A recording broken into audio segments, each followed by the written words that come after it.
தமிழில் ஒரு கதை. அழகன்குளம் தொல்லியல் தளத்தை மையமாகக் கொண்டு தென்னிந்திய கடலின் வணிகன். தமிழகத்தின் தென்கிழக்கு கரையில் அமைந்துள்ள அழகன்குளம் ஆர்க்கியாலஜிக்கல் சைட். இங்கு கடலும் நதியும் சந்திக்கும் இடம்.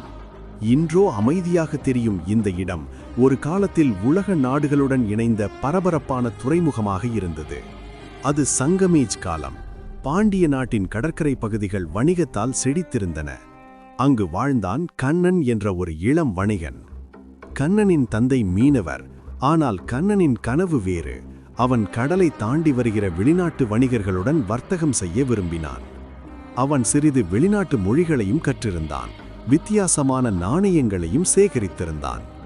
ஒரு நாள் கடற்கரையில் ஒரு பெரிய கப்பல் நங்கூரமிட்டது. அது தொலைதூர ரோமன் எம்பையரிலிருந்து வந்தது. கண்ணன் தனது முத்துக்கள், நறுமணப் பொருட்கள், மென்மையான பருத்தி துணிகளுடன் அந்த கப்பலுக்குச் சென்றான். அங்கு லூசியஸ் என்ற ரோம வணிகன் அவனை சந்தித்தான். மொழி வேறானாலும் வணிகம் அவர்களை இணைத்தது. கண்ணன் தனது முத்துக்களை காட்டினான். லூசியஸ் அதை பார்த்து வியந்தான். இவை மிக அருமை என்றான். அதற்கு பதிலாக லூசியஸ் தங்க நாணயங்களையும் வெளிநாட்டு மதுபானம் நிரம்பிய அம்ஃபோரா குடுவைகளையும் கண்ணனுக்கு கொடுத்தான். அந்த நாள் முதல் கண்ணனும் லூசியஸும் நண்பர்களாகி வணிகத்தில் இணைந்தனர்.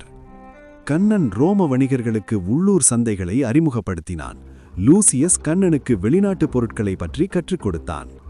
ஒரு மாலை வேளையில் சூரியன் கடலில் மறையும் நேரத்தில் லூசியஸ் ஒரு தங்க நாணயத்தை கண்ணனிடம் கொடுத்தான்.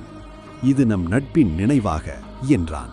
கண்ணன் அந்த நாணயத்தை பார்த்து சிரித்தான். அது ஒரு பேரரசரின் முகத்துடன் இருந்தது.